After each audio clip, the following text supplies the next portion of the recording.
नमस्कार मेरे प्यारे मित्रों। आज हम लोग आर्टिकल 149 यानी अनुच्छेद 149 के बारे में चर्चा करेंगे। जैसे कि हम लोग पिछले वीडियो में यानी पिछले लेक्चर यानी कि जो अनुच्छेदों का श्रृंखला था उसमें हम लोग आर्टिकल 148 के बारे में चर्चा कर लिए थे। जिससे हम लोग ये देखे थे कि कैग महोदय के बारे में समझे थे, यानी भारत के जो नियंत्रक महालेखा परीक्षक हैं उनके बारे में पूरा ब्रीफली हम लोग देख लिए थे। लेकिन आज हम लोग समझेंगे कि इसको कौन कौन से राइट्स मिले हैं, कौन कौन से ड्यूटीज़ मिले हैं, या फिर कहा जाए इसको कौन कौन से पावर मिले हैं और कौन कौन से ड्यूटी मिले हैं, यानी कौन सी शक्तियाँ मिली हैं और कौन से कर्तव्य मिले हैं। और हम लोग इसको तुलनात्मक अध्ययन करते चलेंगे कि आज क्या है और पहले क्या था। और हम लोग इसको ये भी देखेंगे क्या संसद इसके जो शक्ति होती है, इसकी जो पावर होती है, क्या उसमें कुछ डिक्रीज कर सकती है, या कहा जाए उसमें कुछ घटोत्तरी कर सकती है कि नहीं। घटोत्तरी मीन्स समझते होंगे आप लोग, डिक्रीज करना, यानी कि क्या संसद कैग जो है, ये नियंत्रक महालेखा परीक्षक जो है, इनके अधिकार और शक्तियों में क्या कर सकती है, कम घटोत्तरी कर सकती है यानी डिक्रीज कर सकती है। हम लोग इस विषय पर भी चर्चा करेंगे।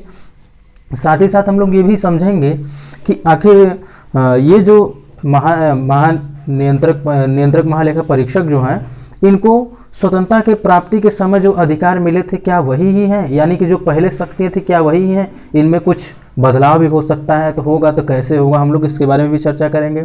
ठीक, जैसा कि हम लोगों ने पिछले वीडियो में ही चर्चा कर लिया था कि ये क्या करते हैं, राज्यों और संघ यानी कि केंद्र सरकार और राज्य सरकार के लिए क्या करते हैं, ये ऑडिट करते हैं, यानी अपनी रिपोर्ट जारी करते हैं, लेखा जोखा जारी करते हैं एक प्रकार से। लेकिन ये बजट से संबंधित नहीं है, इस बात को आप ध्यान दीजिएगा। क्या करते हैं, ये ऑडिट जारी करते हैं और ये देखते हैं कि कौन कौन से प्रोजेक्ट में कितने कितने धन उसमें से क्या हुए निकले और कहाँ कहाँ पे कितना लगे।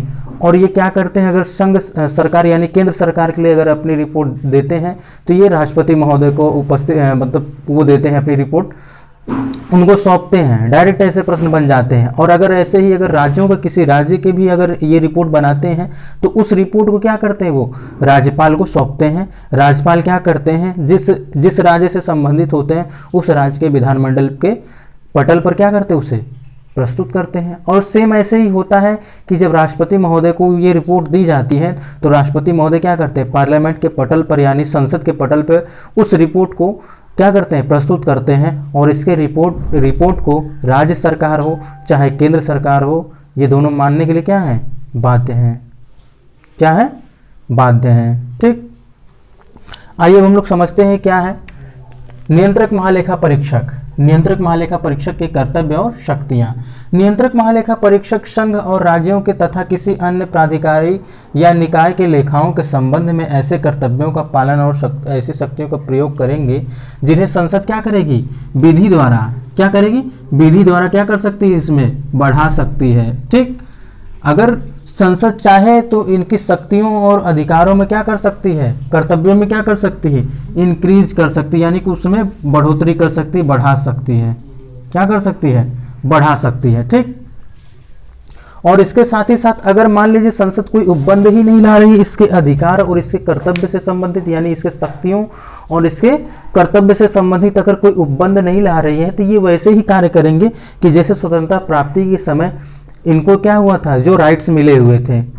यानी कहा जा सकता है कि अगर जो भी राइट्स इनको स्वतंत्रता जब मिली थी या संविधान जब लागू हुआ था 26 जैन 1950, यानी जब संविधान लागू हुआ था उस समय जो कैग महोदय को जो राइट्स मिले हुए थे, जो इनको अधिकार मिले थे, जो ड्यूटीज़ मिली हुई थी, वो ड्यूटीज़ को क्या करेंगे, ये पालन करेंगे। हाँ, अगर संसद इनमें यानी जब उस समय लागू हुआ था उन इनके कर्तव्य और शक्तियों में अगर ये क्या कर देती है, कुछ संशोधन कर देती है, तो क्या हो जाएगा, जब संशोधन कर देगी तो संशोधन के बाद जो इनका अधिकार होगा, इनकी जो शक्तियाँ होंगी, इनके जो कर्तव्य होंगे, वो सारे क्या हो जाएंगे, लागू हो जाएंगे। अगर नहीं करती है तो वहीं के एज इट इज चलते रहेंगे जो 26 जनवरी 1950 को इनको अधिकार और शक्तियाँ और कर्तव्य जो मिले हुए थे। तो मित्रों ये बहुत ही सिंपल सा था, बस केवल इतना ही था इसमें आर्टिकल 149 में। आगे हम लोग चर्चा करेंगे आर्टिकल 150 के बारे में, यानी अनुच्छेद 150 के बारे में। तो आज के लिए इतना ही मित्रों, मिलते हैं हम लोग नेक्स्ट वीडियो में, तब तक के लिए नमस्कार।